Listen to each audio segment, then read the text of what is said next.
Good afternoon sa akin at malamang madaling araw sa Pilipinas ngayon.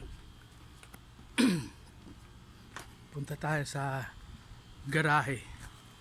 Tingnan natin kung natapon na yung basura. Kumaan na yung mga trash collector. Ito yung garahe. Dalawang kotse kasya rito. At ang maganda sa garahe, automatic door.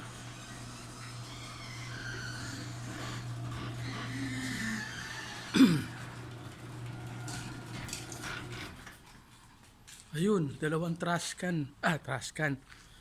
bin. Blue, recyclable. Tapos yung itim, bahala na kayo kung itapon nyo dyan. So ito yung mga garahe nila, ang cute. Siya nga pala provided yata ng government ng Manitoba itong mga basura na to eh. Kaya walang kalat sa labas.